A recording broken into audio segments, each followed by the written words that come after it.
Good morning, folks. Welcome to our channel once again. It's Saturday morning. We love having you. You are incredible people. The smartest, I would say the most active and one of the largest audiences in the world. Thank you for coming.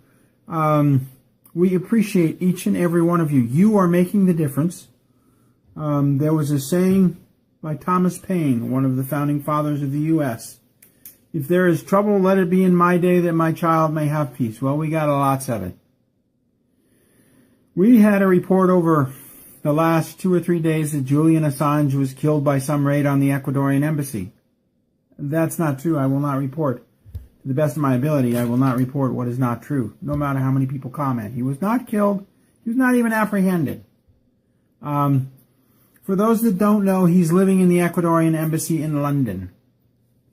And if Ecuador or any other nation wanted to see this continue like Russia, they would make Julian Assange an ambassador or a consulate or give him a diplomatic passport, and he would be able to leave London and go anywhere he wanted to go. But that hasn't happened yet. So why are we all focused on this man living in the Ecuadorian embassy in London? What happens this week, as confirmed by WikiLeaks, a Chinese-owned corporation that has board members across the world. Julian Assange is supposed to be the CEO of this corporation, but I don't think so. And no, he's just the front man. 17 intelligence agencies out of our 85 U.S. intelligence agencies did not say it was the Russians who were hacking the Democratic emails. The Big H lied during the debate. Are you surprised? So here's what happened, and here are the emails and twits. Let's see, Twitter that preceded this. On October 17th, here, the Ecuadorian embassy in London cut off Julian's access to the internet just after somebody published the Big H's Goldman Sachs speeches, where she said she wanted the United States dissolved, the military dissolved, borders dissolved, the dollar to collapse, and have open borders as the North American Union. They released that.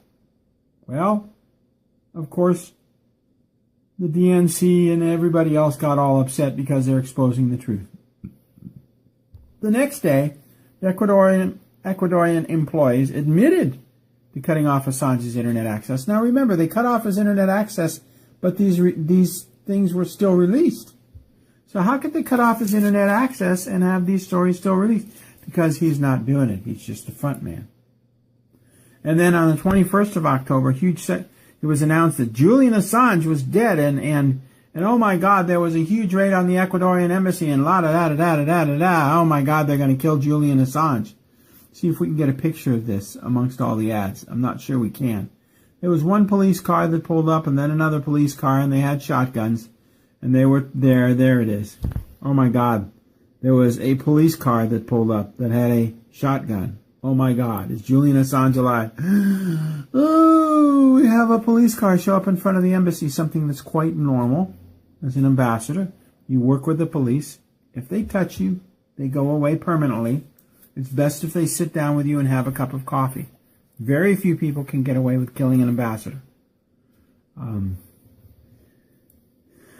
So someone or some agency connected to the United States corporation then, since this was announced, overloaded the servers all across the nation with the internet. And we live here.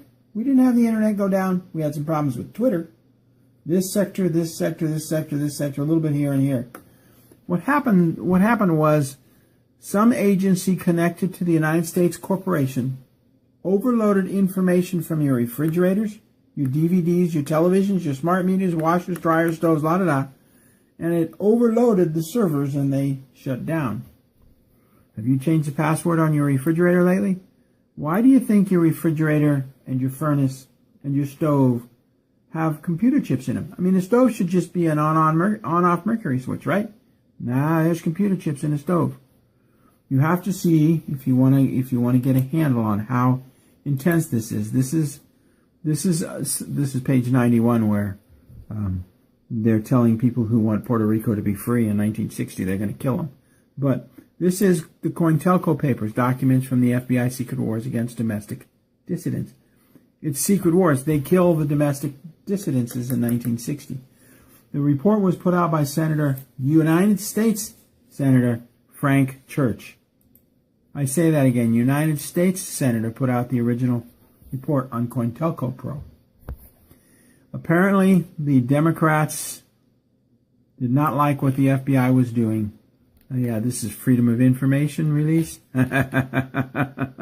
Classified. Come on, folks. There's no freedom in this country. We haven't been free since 1871, and the Organic Constitution was passed. In fact, Abraham Lincoln, as a member of the BAR, British Authorized Registry, became President of the United States and then quickly incorporated it to justify his position. And in 1871, under Ulysses S. Grant, we became a full corporation called U.S. Inc. You know, it just goes on and on and on. You can read all these things on COINTELPRO. This is not a story on COINTELPRO. It's what's happening today. So, have you changed the password on your refrigerator lately? Probably not, so they have access to it. That's why we know it was part of the U.S. Inc. that did this. And then on the 21st, so let's go back to this. On the 17th, and we called, there was no attack on Julian Assange. They cut his internet. They admitted they cut his internet. There were 2 police cars seen in front of the Ecuadorian embassy, so somebody began shutting down the internet. Julian announced on WikiLeaks that he was alive and well, and almost instantly all of the televisions and refrigerators and DVD players stopped overloading the servers. Now that's a good lesson, because chances are nobody's going to change the password on your refrigerator or on your stove. So this can happen again and again and again. Now they targeted 4, 5, 6, 7, 8, 10 servers. So Cisco got clobbered, or whoever was running the servers.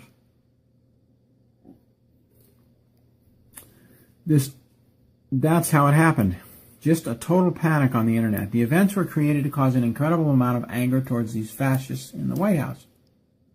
If you fear or are angry, they can control you with frequencies. A good example of this fear-mongering, a good example. I'm not sure we can pull the story up because it's sort of been blocked. But that's okay. Tweet bragging about ripping up Trump ballots turns out to be false. Yeah, that's because this was put out by Snopes.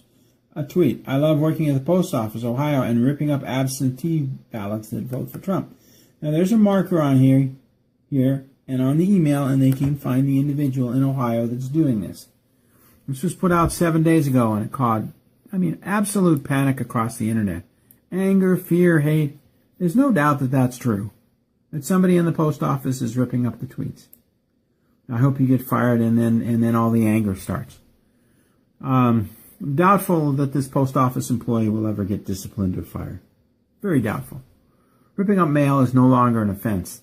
I learned that when I traveled overseas and found out it was the U.S. Post Office that steals everything before it goes overseas. The foreign governments are cool. In the grand scheme of things, this makes little difference. They'll be stopped, but they won't be disciplined or fired. But it caused an enormous amount of hate and anger. So relax, folks. Sit back and pray that the voter fraud is exposed and then stopped. Okay, so the Secretary of State of Ohio authorized the counting of those 2 million ballots, all for Democrats, that they found in the warehouse that were fake. Yeah, they've already been counted. And they were counted 2 days ago. So we see the fascists moving ahead with voter fraud at full speed. What do you expect? They're fascists. This is what they do. They kill their enemies and harass their friends. Well, you just keep in mind that George Soros, the old Nazi, and his birth date is wrong. He's much older than his birth date says. And his buddies own the voting machines in most states, and no doubt they're all rigged. And that the busing of minorities in New York City to vote multiple times will not be stopped by the New York City Chief of Police, because he's a paid-off Satanist. It's not going to happen. They're going to bus people around in a few short days, and they're going to vote and vote and vote and vote. What else is new? That's New York City. They're Satanists. They want to keep you angry and upset, not only to control you, but to feed off your anger. So, but also keep in mind that the Chinese own the voting results. And they want to be alive 6 months from now. And they want their companies paid off because they're not getting paid off right now. And there's only one candidate that can do that, presidential candidate, and they don't have an H in their name. So relax, take a powder. We'll just see what happens. You can only do what you can do. And if that's not good enough, oh well. As a side note, and this is meant as a side note, we're going to show you a picture that should stick with you. There's Michael Robinson, number 44, 1981, football player for Oregon State University. There she is with her two babies. There's Barbara Bush, or George Bush Jr. And here she is with her hairy arms and her two, quote, babies, end quote, that sort of appeared at the same time. Kind of interesting. Mally and Sasha appeared at the same time. And there's Michelle's Adam's apple. Girls don't have Adam's apple. Ann Coulter is a boy. Michelle Obama is a boy. We're being run by some incredibly evil people who want to call it. Let's see if we can get back to that picture. There it is, my favorite picture. Number 44, 44th President of the United States is Barack Obama. 44 Kings of Israel. Michelle Obama was set up to be Oregon State University. Those letters are in red. Number 44. So things are not as they seem. They're all pretty much, I guess they're all just sort of handled. Take a powder. Let God handle it now. It's all been exposed. And his mother, Michael Robinson, his mother has been at the White House now for 8 years taking care of the two fake children of the Obamas. And as a result, the first grandmother, who is now 79 years old, will get a lifetime $160,000 a year government pension for care as a federal caretaker. I had no idea. If I took care of, a couple of kids for, 7, 8 years, I had no idea. You had no idea you could get $160,000 a year as a government pension, did you? But this story, she's 79. 79 years old. Probably isn't going to collect that $160,000 for very long because at 79, life expectancy is probably pretty short. But we do wish her a long life. And we wish her a very wonderful retirement. I want to thank you, folks, for coming here and having fun with us. Everything's been released. Everything. We need to give it back to God. We need to give all of this back to God, or it's going to eat us alive. And we go down here, we see things like this, and our blood pressure rises.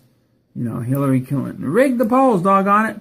I love this one. This is my favorite. It may be the picture for the video from Winds and Landslide, November 9, 2016. I may post that. That's a funny one. New York Times, that's what they're saying is going to happen. And they even have the accompanying stories. It's just hilarious the way they did this. Anyway, we have the most powerful weapon on the planet, and that's prayer.